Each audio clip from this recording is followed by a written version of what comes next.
Hey friends, welcome to Gardening with Creekside and our little informal chit chat that Jerry and I do every so often, where we kind of give you a behind the scenes glimpse as to what is happening here at the nursery, and then we answer some questions maybe that we see repeated throughout some videos that are common. So we just kind of take viewer questions and answer those, and yeah, so here we are, front porch.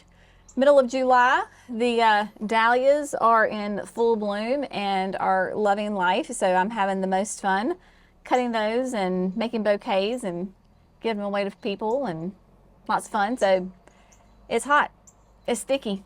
Yeah, it's finally, the summer's finally came. It is here, and we float back and forth between humid and this week it's gotten humid again. At the beginning of the week it was really nice. Yeah. Had some cool mornings, low humidity, but that's all started to crank back up this week. Right. Here at the end. Yeah, we joke and you say if you sit in the shade and you don't move, it's not so bad. But Yeah. that's not the case around here. We're always moving. So some fun things that are happening around here. As if you know us, you know that we have lots of projects always going on. I don't know if we even know how to sit still for very long because there's so many fun things that we get to do.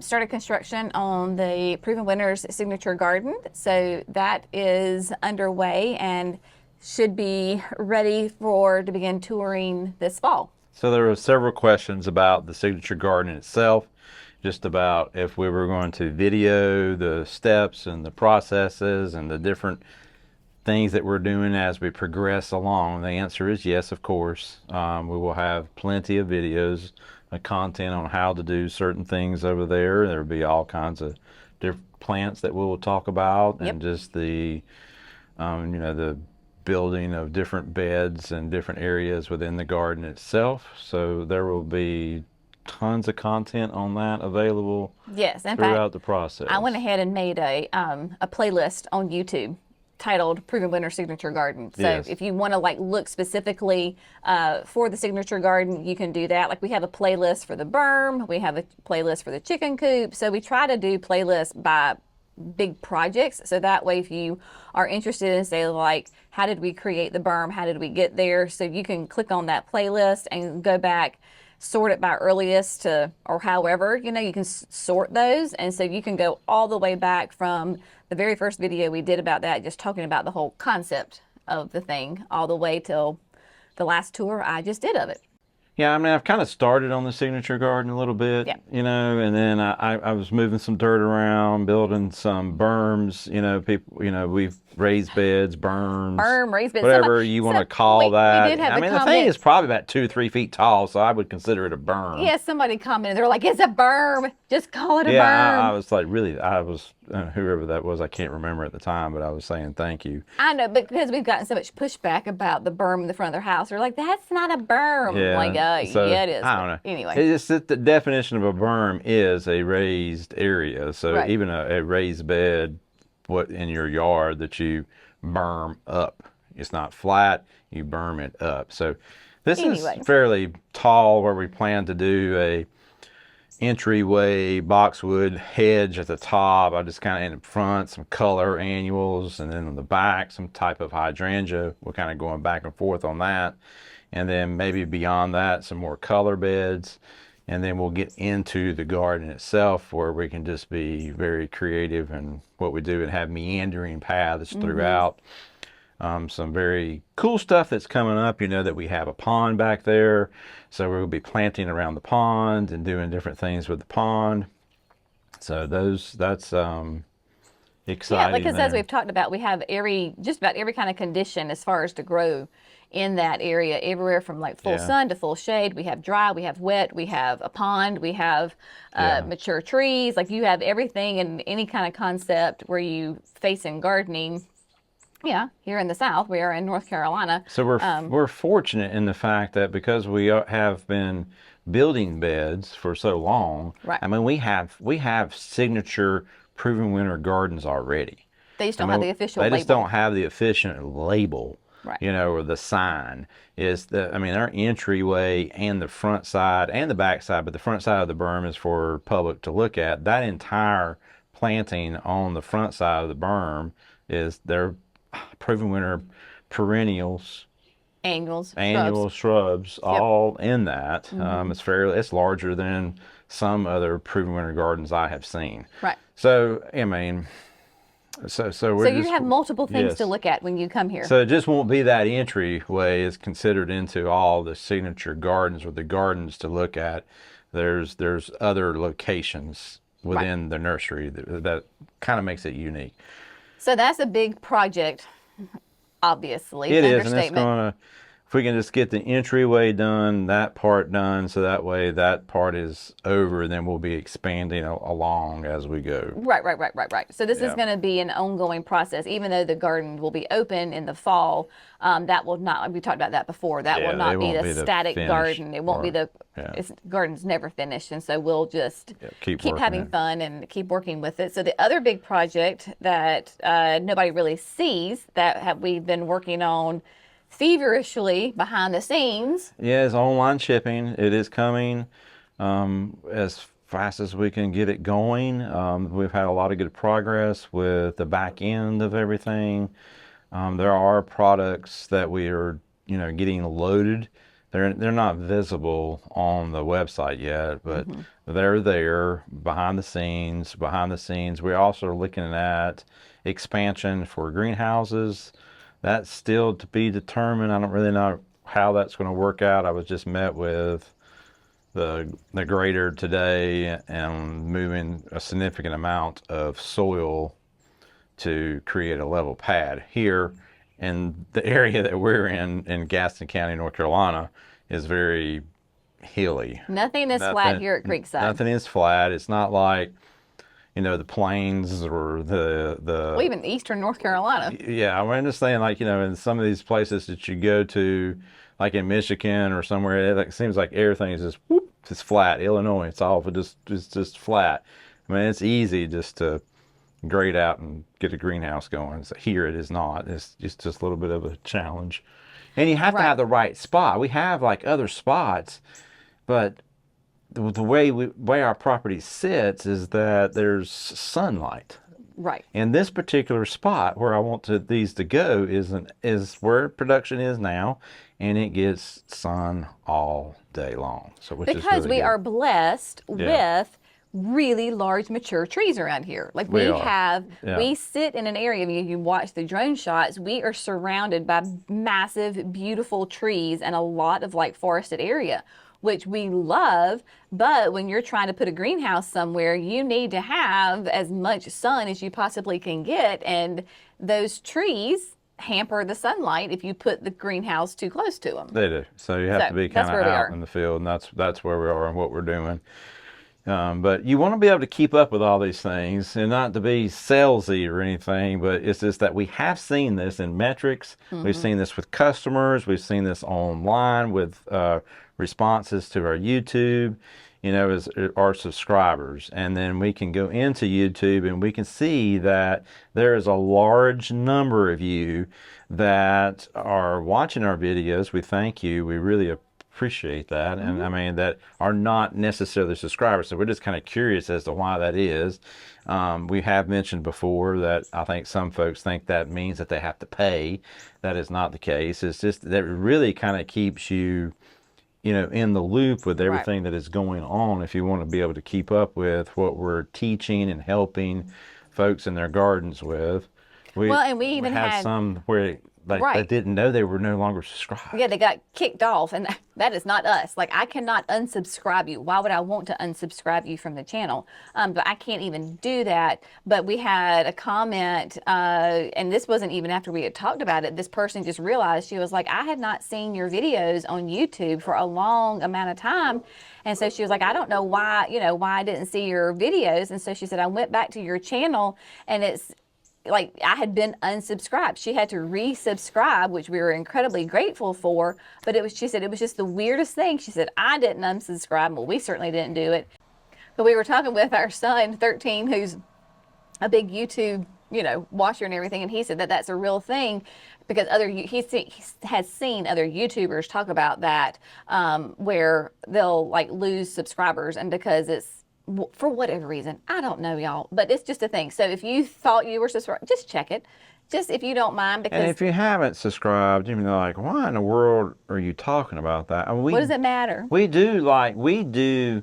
don't respond to every comment, and I'm not going to tell you what we do, but we do try to respond, and we do try to talk with you, and we do try to help you. And build Just a like community. today, we're trying to build a community because we have questions.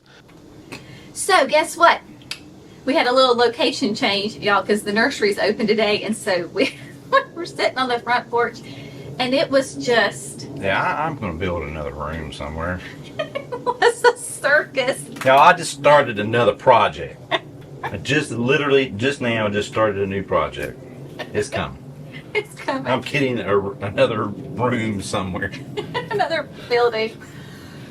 Oh, I say we do, but this is what we can do. We can do another building that we've talked about, like a parents only kind of retreat, like a cottage type thing somewhere on the property that's like parents only, and would also be a / recording studio, so that we can come and, you know, this time of year in the dead of winter, we can go do recordings there. We don't die out of either heat exposure or Yeah, we're on freezing. the back porch. It is kind of hot back here right now because the sun's beating down on the patio.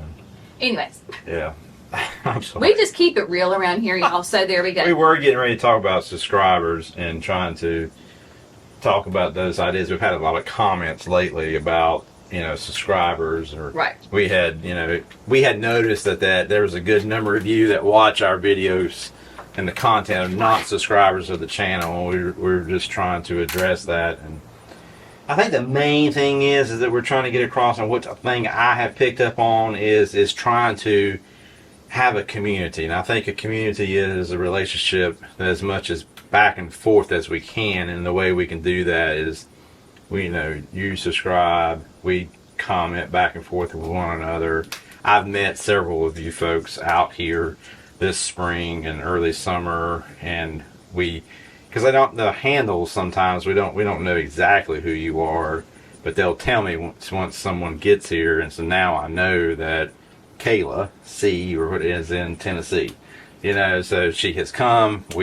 I have a face, so it's a big deal for us. So we're just asking, if you haven't subscribed, please subscribe. We just noticed that. Yeah, and then too is like we've even had, like, we didn't even realize it until one of you viewers that you commented, and you said that you noticed that you hadn't seen our videos in quite a long time, because we'll get that too, is like, oh gosh, I've missed y'all, where have y'all been? And we're like, we're here 5 days a week. And so this person realized, like, because sometimes you just all of a sudden realize, oh my gosh, I haven't seen the video from Gardening with Creekside. So she came to our channel, and it said, it gave her the option to subscribe, and she was like, but I'm already subscribed. So somehow YouTube had unsubscribed her. We don't have the power. Or her device, or something Whatever. weird I don't happened. know. Yeah. But anyway, just know that we do not have the power to unsubscribe you. No. I wouldn't want to unsubscribe you. Now, can I hide a user that's like, because sometimes you just get like, those We robot have someone things. that takes advantage, like a robot or something, Right. that takes advantage of the site, and people, we can block. So I and can get rid of. block, but I Yeah. can't unsubscribe somebody. Again, I wouldn't want to unsubscribe somebody. So just make sure, just click and look and see if you are subscribed. It's free. You don't have to pay for anything. Because a lot of people that are not subscribed, they can, watch the videos, and then YouTube will keep recommending, but it's not going to recommend the latest, and the latest. Right. But then if you just happen to go off and check some other channel that doesn't have anything to do with gardening, well, then it's going to start recommending that. It doesn't know that because you're not subscribed to Gardening with Creekside, then it doesn't know that you want that all the time. Yes, So, right. But, So we would love, we're just trying to build our community. Yeah, that's all. Yeah, we're trying to build our community. So we have some questions. We're going to try to handle some questions today, and let's see if we can get some. let's see if we can get back here. Yes. So hopefully we can learn something. I can learn something. I've learned something today that I'm going to have to build a room, a building, fortress. Oh my word, y'all! I still say it's amazing we're sane. Okay, all right. So we're going to hit some questions, just kind of all over different areas. I will try to keep the questions kind of in those same general areas. But within here in the last month, yeah, I would say the past month, we have gotten the chicken coop.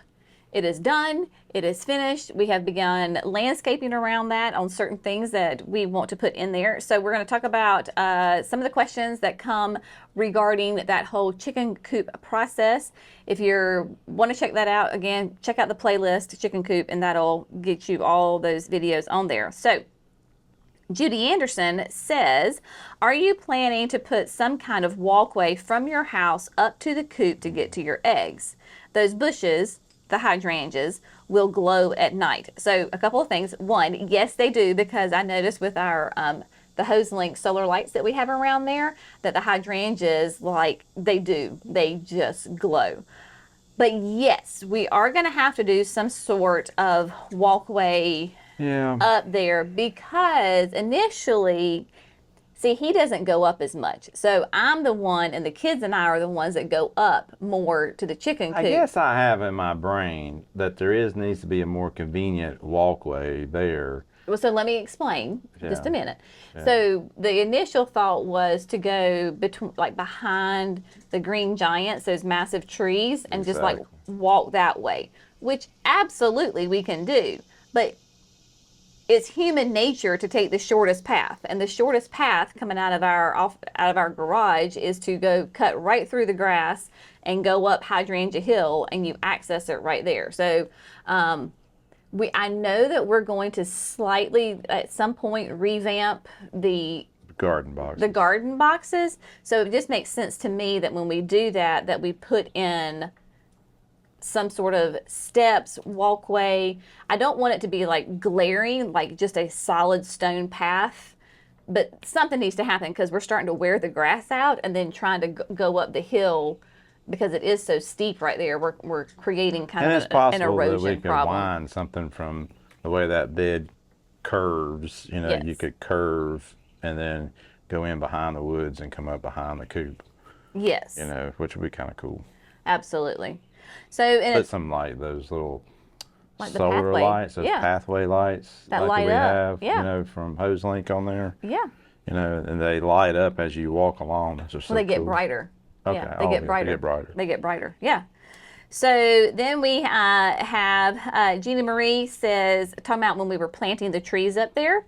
And so we planted some trees that will give us nice maturity and some shade and some year-round interest up there. And I used some water bags around those trees. And she says, thank you. Can you please share a link to the water bags? So obviously somewhere in my brain, I didn't link that.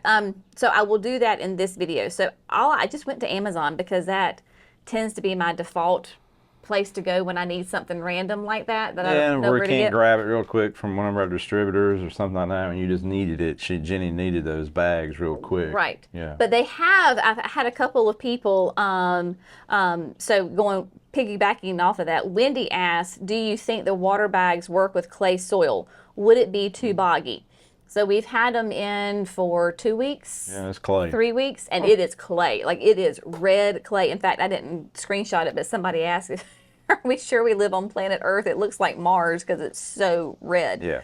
So that is our true red native soil, and they have worked great. Like, the trees are putting on new growth. I think I have another question. Let's see. No. Okay. But they were asking, like, how often do we do the water, fill up the bags? And so I have found, because we have not been getting consistent rain, about at the most twice a week that I do that. And it takes about 6 to 8 hours for those bags to drain, but it is not too boggy. It is on a hill, so it does naturally, you know, kind of shed away some. It drains well, but the trees are absolutely loving it. In fact, I'm rotating the bags between the trees and then the pufferfish hydrangeas, because the pufferfish are in full bloom. And let me tell you, pufferfish were well rooted. They were a struggle bus as far as this heat and everything. A little bit. Yeah, so they are working great. Now, if I filled up those bags every single day, then yes, I would absolutely probably rot the trees. So that's where you just have to kind of slowly figure it out. Right. It's better to be too dry than too wet. You can add water. You can't take water out of your soil. Okay. All right. All right. So yes, I will have those linked for you. Absolutely. Then staying in that same area with the chicken coop, you also saw where we put the water line up to the chicken coop. And I had a couple of people question me because looking back on it, I wasn't clear on this. So Judy asks, silly question. It's not a silly question. How are you going to water the chickens during the winter months if you need to keep the frost-free spigot turned off so it doesn't freeze? In that video, we put Jerry and Andrew got the the water line up there so that we have the hose link up there so that we can water plants and water the gardens. And also we have it hooked up to the automatic chicken waterer. So That's the part. Yes. So with that frost-free spigot, because I said in the wintertime, I will have to make sure to remember to make sure I turn that off. So with the frost-free spigot, yes, the default position in the wintertime will be that it is off. Right now, the default position is that it is on. So it always stays on. And even in the winter, there is water there ready and available when you turn it on. Right. So I can have, like, it could be 28 degrees outside and I could go up there and turn the water on and fill up the chickens' water, because obviously I will have to water them. I will have to hand water them, have a container for them in the wintertime.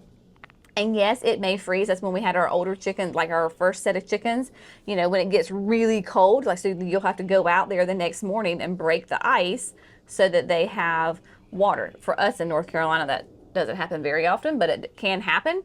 So I can have access to water. If I need to get water, just turn the spigot on. And when I'm done, turn the spigot off. Very good.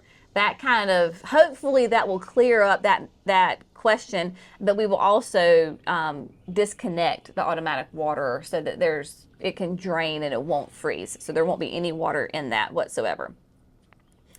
And then I think this might be the final question on this one because I did not give you an update in a video.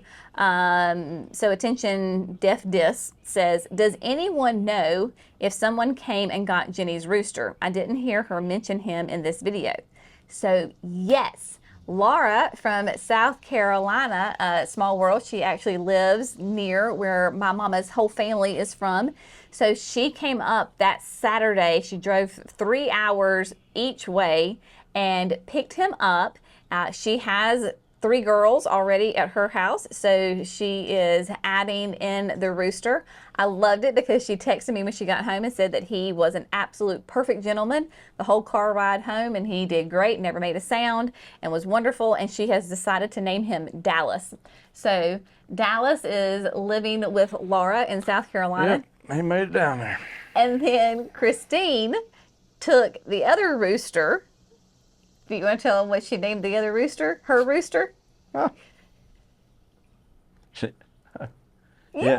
named him? Yeah, she named him after me, Jerry. Yeah. So Jerry is Christine's rooster that she took. And so, so all the roosters are gone, and we have heard no crowing and no cockle-doodle-dooing. And so we think we're finally secure on only having females. So we're in good shape. Yes, and we should start getting eggs at the end of this month. Well, we'll see. Yep. He sounds so optimistic. So talking about being in that area and looking at our native soil, Julius says, it just occurred to me that your stuff might get stained red from the clay. Does it wash out? It does not wash out very well. No. So far, and that includes clothes, shoes, concrete, just anything. Yeah, we have a lot of gravel out here because we're always trying to cover it up in the places we walk or drive or where we don't like the clay to be. And it's like it's a chicken coop. It's exposed. It's exposed, and we're working to get that covered. Yes, because it is a nightmare, and especially when we first built the house, because we moved in like January, end of January, and you can't grow grass, and we didn't have any money to put sod down, so everything was exposed red clay. Yep. And it is a nightmare.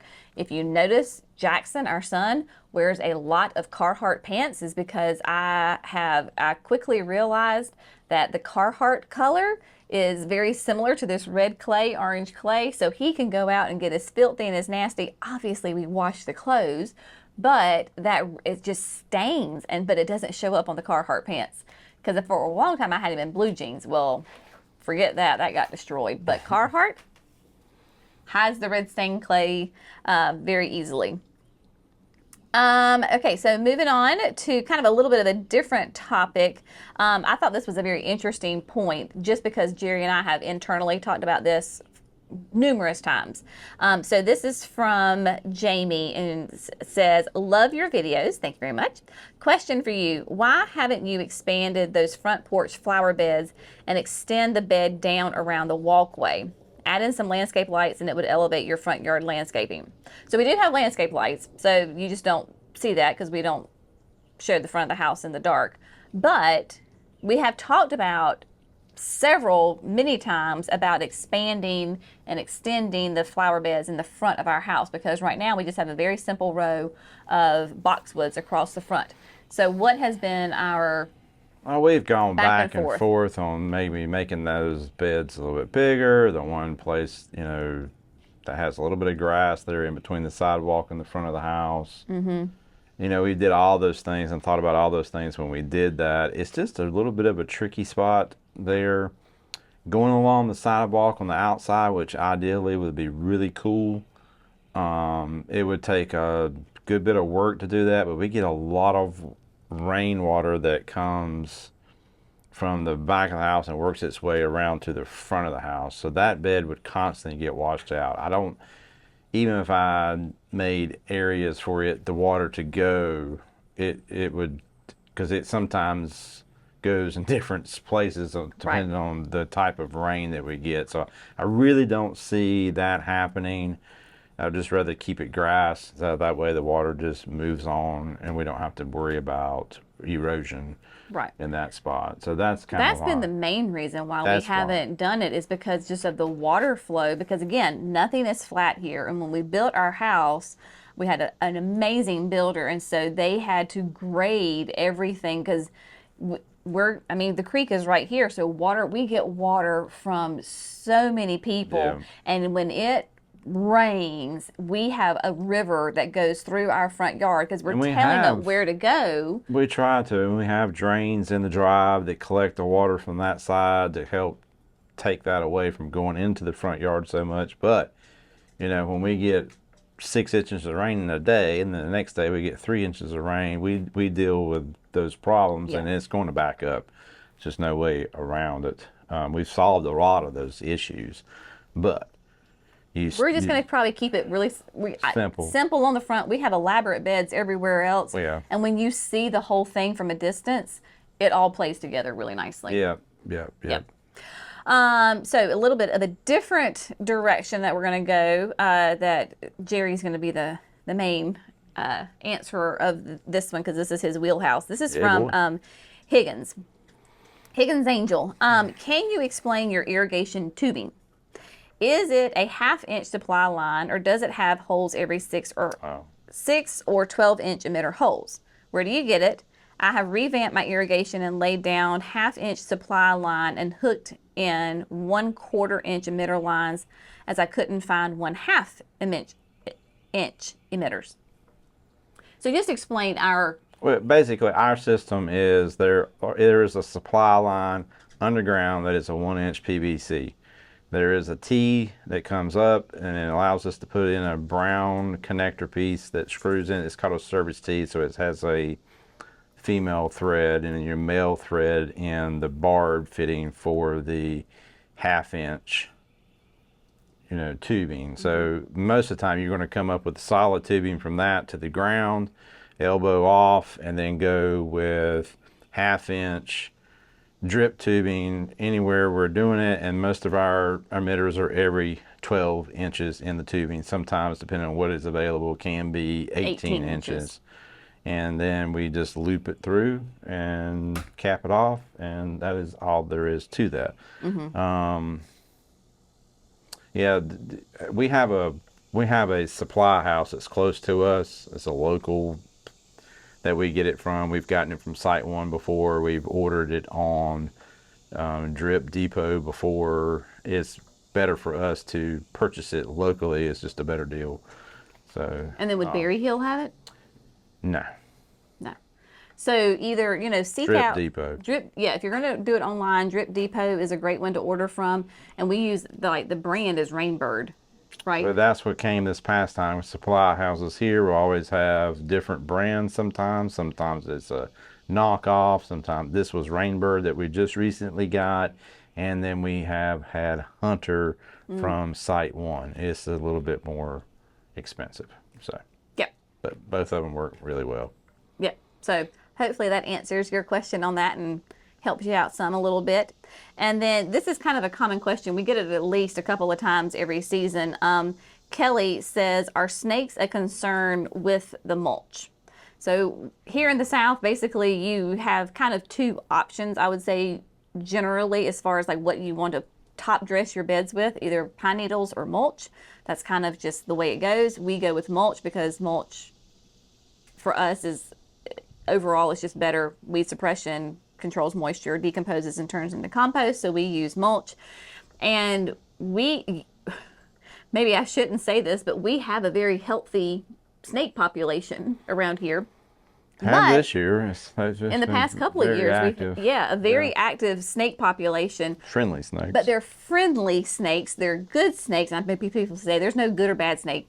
They're not venomous. They're not harmful. They're not aggressive. So we have primarily like black snakes that really do a great job of keeping down like rodents. So, mice, those kinds of things. And then we have king snakes, and king snakes are wonderful as well because they will actually take out venomous snakes. And the only venomous snake we have around here is the copperhead. Copperhead, and which, if you have pine needles, they could be in pine needles. They're not going to get under the mulch. Right. They'll be on top of the mulch, which is a good thing. Right. So they're not going to bury themselves in the mulch. And so putting down mulch does not attract snakes whatsoever.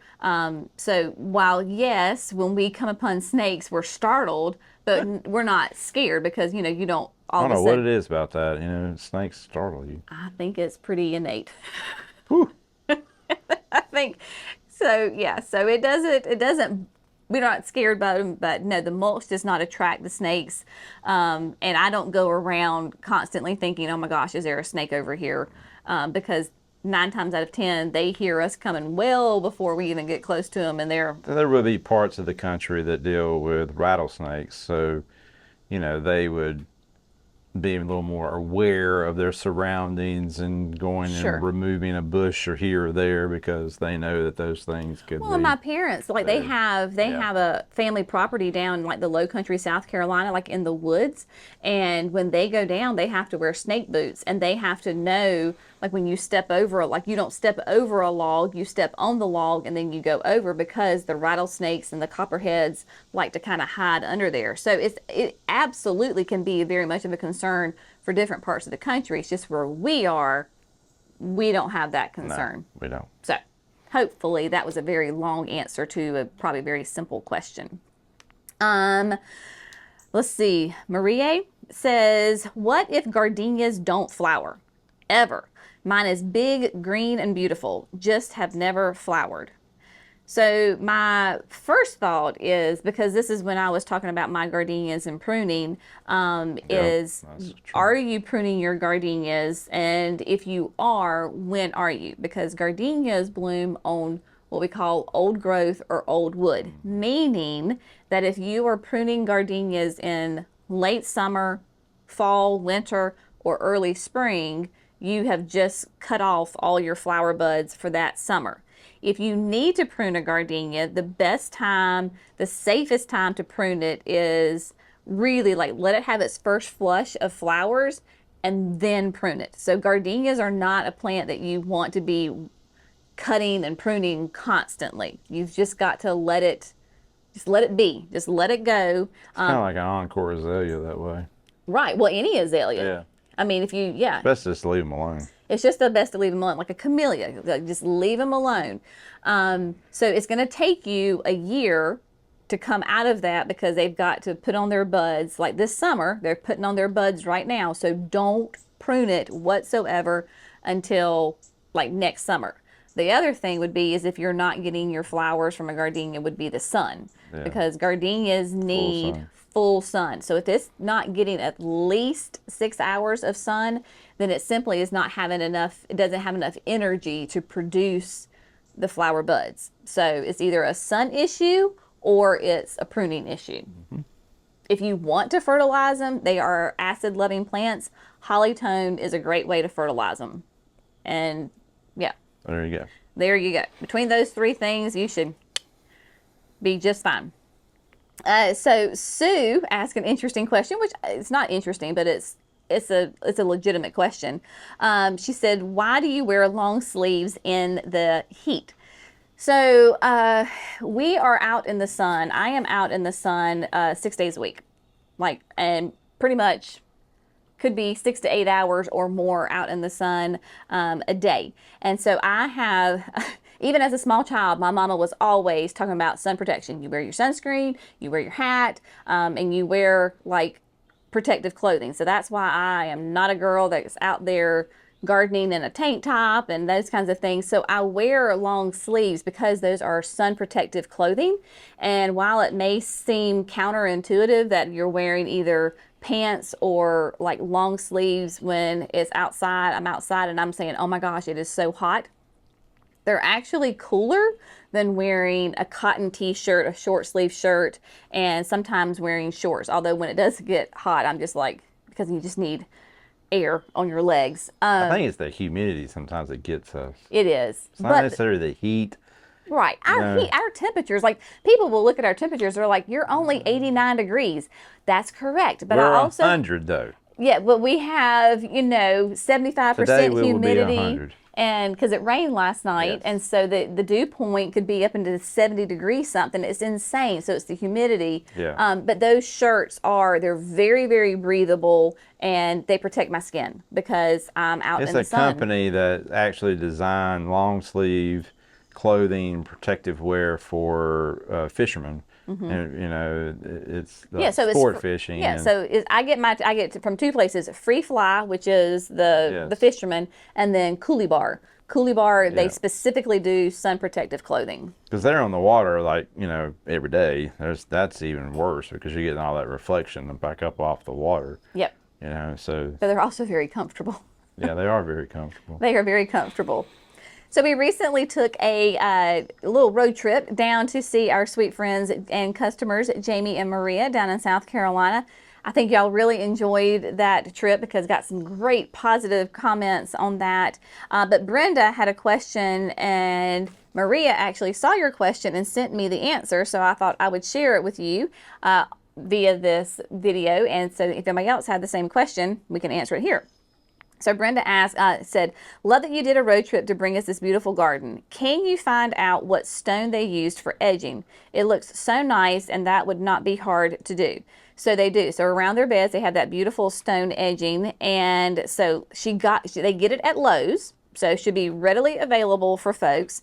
And the name it's by the Allegheny. So it's the 8-inch by 3-inch by 4-inch. In Allegheny. So Allegheny would be the color. And it just says concrete retaining wall block. And that is what they use along their beds to help because they have Bermuda and then Augustine grass to keep it out. So that way Jamie can come along and weed eat and if need be spray to keep that from going into the beds. So 8-inch by 3-inch by 4-inch in Allegheny concrete retaining wall block from Lowe's. So there you go on that. Very good. Ask and ye shall receive. There we go. So then Lulu had a question about some summerific hibiscus from one of the nursery tours that we did. And she says, "My dad had a lot of the old-fashioned swamp mallows that bloomed huge blooms and reseeded easily. Can I get these summerifics to reseed?" No. No.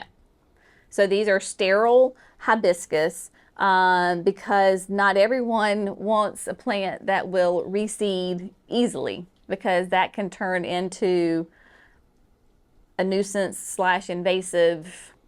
All right, so the camera turned off real quick. Hopefully you heard the most of that, but the best time to fertilize your loropetalums would be like coming out of winter, and then if you wanted to reapply midsummer you could, but just a nice slow release fertilizer, whether that's plant tone, you could probably use some holly tone. Osmocote is another great option. We use a professional one.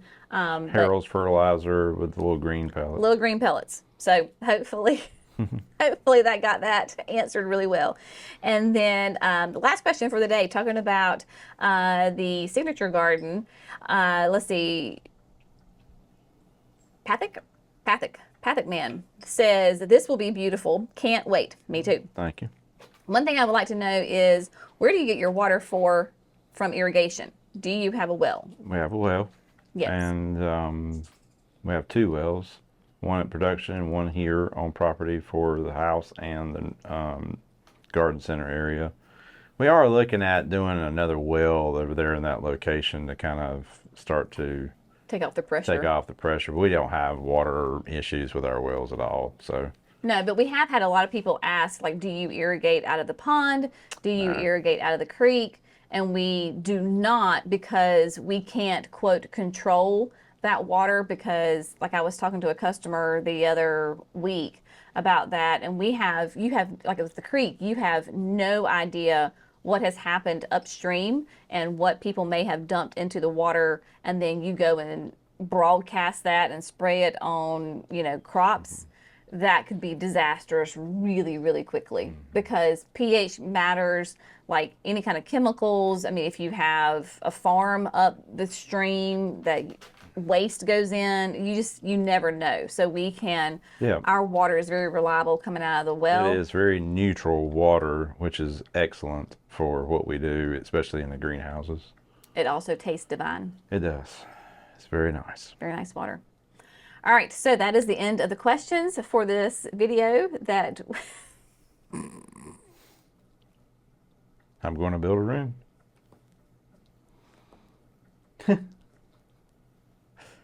Whoo! Yeah.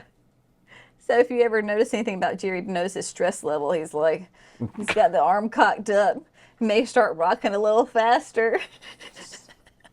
No, it's more like you cock a hat. That's what Jackson laughs at. He's like, "Oh no, Daddy!" He cock a hat, and everybody's like, "Watch out!" Y'all get out of the way. I don't know. But this is all good. It is all good. But this is our last project for the day, and so we can breathe deeply now. We can. We can. Very good. All right, my sweet friends. Thank you so much, as always, for gardening with Creekside. We hope you have found this fun, informative, inspirational, at least maybe get a chuckle or two out of this crazy thing that we call our life. But we appreciate you. Thank you so much for gardening with Creekside. If you haven't subscribed, hit that little button. All right, y'all. We'll see you in the next video. Bye, friends. Bye.